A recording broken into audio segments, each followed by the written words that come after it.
दहिंदा पर कम बोझ पड़े, जो डेटा की मदद से टैक्स चोरी के वाक़यात का सद्देबाब करे और इंस्पेक्टर की स्वाबदीद और आर्बिट्री एक्शन की बजाय डॉक्यूमेंटेशन और कंप्लाइंस के ज़रिए महसूलात में इजाफा मुमकिन बनाए। हमारी ये काविश महज ज़्यादा टैक्स के हसूल का ज़रिया नहीं, बल्कि रियासत और शहरी के दरमियान इस बुनियादी समाजी रिश्ते की तजदीद है, जिसमें शहरी का रियासत पर एतमाद बहाल हो और रियासत शहरी की मेहनत का एहतराम करे। यही वो बुनियाद है जिस पर पाकिस्तान के मुस्तकबिल की पूरी मईशत खड़ी होगी इंशाअल्लाह। जनाब स्पीकर, पाकिस्तान की मुआशी तरक्की उस वक्त तक अधूरी है जब तक मईशत की बरक़ात हर उस घराने, हर उस किसान, हर उस छोटे कारोबार और हर उस नौजवान और खातून तक नहीं पहुँच जाती जिन्हें रवायती बैंकारी निज़ाम ने हमेशा नज़रअंदाज किया है। हमने वज़ीर आज़म पाकिस्तान की रहनुमाई में निजी शोबे के तावन से इन तबकात को कर्ज़े फराहम करने का कदम उठाया है। इस हिकमत आलमी के तहत 5 अहम स्कीमें मुतारिफ़ कराई जा चुकी हैं, जिनकी तफसीलात मैं इस मुअज़्ज़ज़ ऐवान के सामने पेश करना चाहता हूँ। नंबर 1, सबसे पहला मनसूबा ज़रख़ीज़ी के नाम से शुरू किया गया है, जिसके ज़रिए 7,50,000 छोटे किसानों को बिला ज़मानत मुकम्मल तौर पर डिजिटल अमले के ज़रिए 300 अरब के कर्जा जात फराहम किए जा रहे हैं। इसी सिलसिले की दूसरी स्कीम वज़ीर आज़म का अपना घर प्रोग्राम है। इस कम लागत वज़ीर आज़म हाउसिंग फाइनेंस स्कीम के ज़रिए कम और मुतवस्सित आमदनी वाले तबके को सिर्फ 5% मार्का पर मॉर्टगेज की सहूलत फराहम की जा रही है।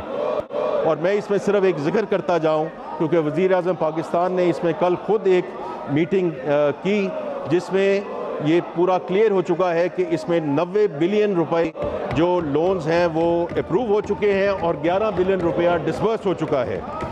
हमारी हुकूमत का तीसरा अहम कदम Pakistan accelerated vehicle electrification scheme का इजरा है, जिसके तहत ई बाइक्स और ई रिक्शों की खरीदारी के लिए सब्सिडाइज फाइनेंसिंग फराहम की जा रही है।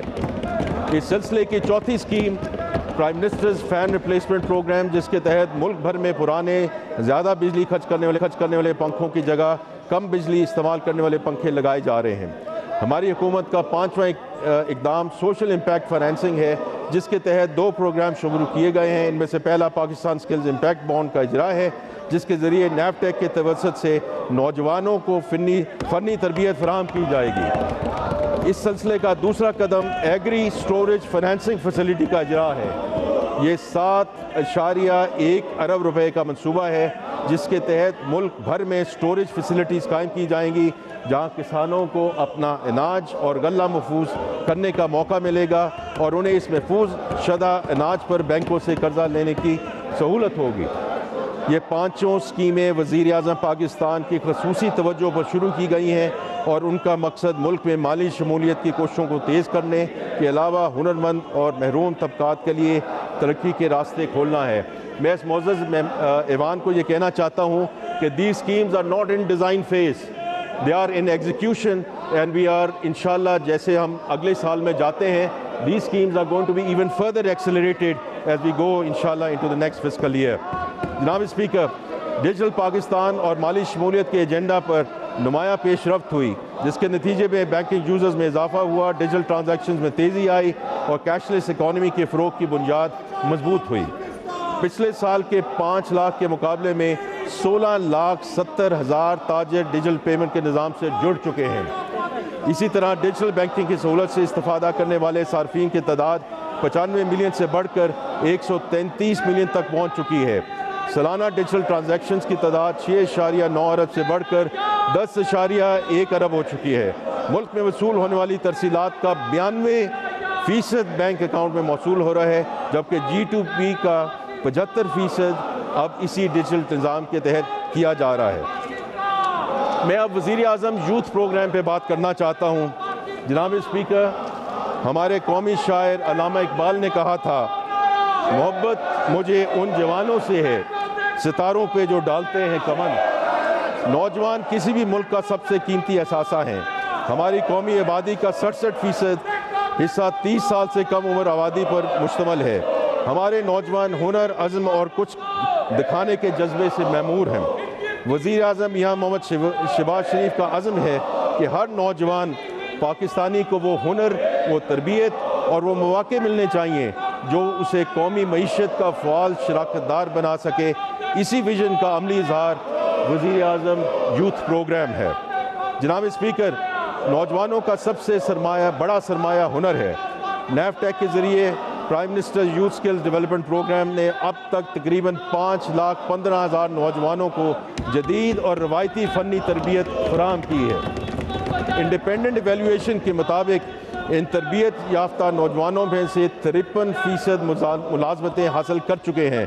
इस प्रोग्राम में ख़ास तौर पर IT पर मुबनी तरबियत के ज़रिए ख़वातीन की मुआशी खुद मुख्तारी पर खुसूसी तवज्जो दी गई है, ताकि घर बैठे फ्री लांसिंग और डिजिटल मईशत में हमारी बहनें और बेटियां भी बराबर की शरीक हों। अगर हुनर एक गाड़ी है तो सरमाया उसका ईंधन है। Prime minister youth business and agriculture loan scheme आज पाकिस्तान में छोटे और दरमियाने दर्जे के कारोबार की फाइनेंसिंग का सबसे बड़ा ज़रिया बन चुका है। जनवरी 2023 से अब तक इस स्कीम के तहत 258 अरब रुपए की रकम तकसीम की है, जिसमें से 5,34,000 से ज़ायद नौजवान मुस्तफ़ीद हुए। खेलों के मैदान में भी prime minister sports talent hunt programme के ज़रिए 19 मुख्तलिफ खेलों में मुल्क टैलेंट हंट जारी है, जिसमें PSL के मॉडल पर एक खसूसी हॉकी लीग का कमाल भी शामिल है। अगला जहांगीर खान, अगला अरशद नदीम या अगला ओलंपिक चैम्पियन शायद किसी शहर या गांव में मौजूद है जहां अभी तक हमारी नज़र नहीं पहुंची। ये प्रोग्राम उसे ढूंढ निकालेगा। जनाब speaker, prime minister's youth programme सिर्फ अफलाई खराजात नहीं, ये हमारी हुकूमत की सबसे मुनाफे बख्श सरमायाकारी है, क्योंकि हमारी हुकूमत नौजवानों को मुल्क के मुस्तकबिल का मेमार समझती है। जनाब स्पीकर, एक फॉरवर्ड लुकिंग और जामे तजारती पॉलिसी हमारी माशी इस्लाहाती एजेंडे का अहम जुज़्व है। हमारा बुनियादी अज़्म वाज़ेह है, पाकिस्तान को दरामदाद पर इन्हिसार करने वाली मईशत की बजाय बरामदाद के बिलबोते पर आगे बढ़ने वाली मईशत बनाना है। हमारी मुआशी बका का रास्ता आलमी मंडे में मुकाबला करने की सलाहियत बढ़ाने में है। जनाब स्पीकर, बरामदाद को फ़रोग देने के लिए हुकूमत ने कारोबार की लागत कम की। एक्सपोर्ट इनकम पर आयद सिर्फ 0.25% एक्सपोर्ट डेवलपमेंट सरचार्ज को मुकम्मल तौर पर ख़त्म कर दिया गया। वज़ीर आज़म साहब की ख़ास हिदायत पर एक्सपोर्ट फाइनेंस स्कीम के तहत मार्कअप की शरह 19% से कम करके 4.5% कर दी गई। एक्सपोर्ट फैसिलिटेशन स्कीम के तहत सहूलत की मुद्दत 9 माह से बढ़कर 18 माह कर दी गई, ताकि बरामद कुन्नान को कैश फ्लो के मसाइल का सामना ना करना पड़े। इसके अलावा सनती बिजली के नर्ख भी कम किए गए। या मैं कहता चलूँ कि अभी 2 या 3 हफ्ते पहले डिस्पाइट द फैक्ट कि हमारी जो पॉलिसी रेट है वो 11.5% पे चला गया, लेकिन वज़ीर आज़म पाकिस्तान और गवर्नर स्टेट बैंक के दरमियान जो बातचीत हुई, उसके दरमियान यही डिसाइड किया गया कि एक्सपोर्टर पे जो रेट है वो 4.5% पे ही रखा जाएगा। जनाब स्पीकर, 25-30 नेशनल टैरिफ पॉलिसी पर अमल दरामद के पहले ही साल में हुकूमत ने टैरिफ को माकूल बनाने का काम शुरू किया और 7,500 टैरिफ लाइन्स पर टैरिफ में कमी की, ख़ुसूसन खाम माल और इंटरमीडिएट गुड्स पर, ताकि सनतों को पैदावारी लागत कम हो। टेक्सटाइल और मलबूसात की मशीनरी की ड्यूटी फ्री दरामद की इजाज़त दी गई, जिसके नतीजे में मशीनरी की दरामद में 21% इजाफा हुआ है। मजमूई तौर पर इन इक़दाम के ज़रिए 120 अरब रुपए से ज़ायद का फ़ायदा कारोबारी तबके को मुंतकिल हो चुका है। जनाब स्पीकर, तवानाई किसी भी मईशत की शहराग है। गुज़िश्ता 1 साल में खित्ते में बहरान के बावजूद पाकिस्तान ने तवानाई के शोबे में कई महाज़ों पर अहम कामयाबियाँ हासिल की। गुज़िश्ता 2 वर्षों में हुकूमत ने तवानाई के शोबे में ऐसी स्ट्रक्चरल रिफॉर्म शुरू की हैं जो न सिर्फ मौजूदा बहरान से निपटने के लिए बल्कि आने वाले मुमकिन बहरान के लिए भी पाकिस्तान को तैयार करेंगी। हमारा मकसद तवानाई की खुद कफालत, सारिफ के लिए कम कीमतें और एक ऐसा निज़ाम है जो ज़मानतों पर कम से कम इन्हिसार करे। इस सोच के तहत मैं इस मुअज़्ज़ज़ ऐवान के सामने बिजली, तेल और गैस के मैदान में हमारे अहम इक़दामात का जिक्र करना चाहूँगा।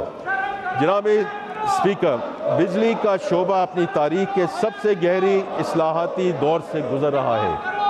गुज़िश्ता 2 वर्षों में इस शोबे ने माली नज़्म व ज़ब्त और कारकर्दगी में बेहतरी का मुज़ाहरा किया, जिसके नतीजे में माली साल 25-26 में बजट में मुख्तलिफ सब्सिडी के मुकाबले में 143 अरब रुपए से ज़ायद की बचत हासिल की गई। सबसे अहम बात यह है कि ये कमी मुस्तहिक सार्फिन पर बोझ डालकर नहीं बल्कि इस्लाहात के ज़रिए हासिल की गई। मज़ीद बरआं IPP से मुज़ाकरात के नतीजे में तकरीबन 3.7 ट्रिलियन रुपए की बचत हासिल करने के इक़दाम किए गए। जनाब स्पीकर, इस शोबे की इस्लाहात में सबसे अहम कदम competitive trading bilateral contract market का अमली आगाज़ है। इसके तहत पहली कंपेटिटिव नीलामी मुनक्कद होने जा रही है, जिसमें तकरीबन 800 मेगावाट बिजली का कारोबार एक मुसाबकती मार्केट पर मबनी फ्रेमवर्क के तहत होगा। ये कोई मामूली पेशरफ्त नहीं है। अब तक पाकिस्तान में बिजली एक ही सरकारी खरीदार के ज़रिए ख़रीदा जाती थी, जो सरकारी ज़मानतों के सहारे मुआहदा करता था। आज हम इस पुराने, महंगे और सरकारी ज़मानतों पर मुनहसर निज़ाम से निकल कर एक मुसाबकती मार्केट की तरफ बढ़ रहे हैं। ये पाकिस्तान की बिजली की मईशत की बुनियादी तश्कील नौ है।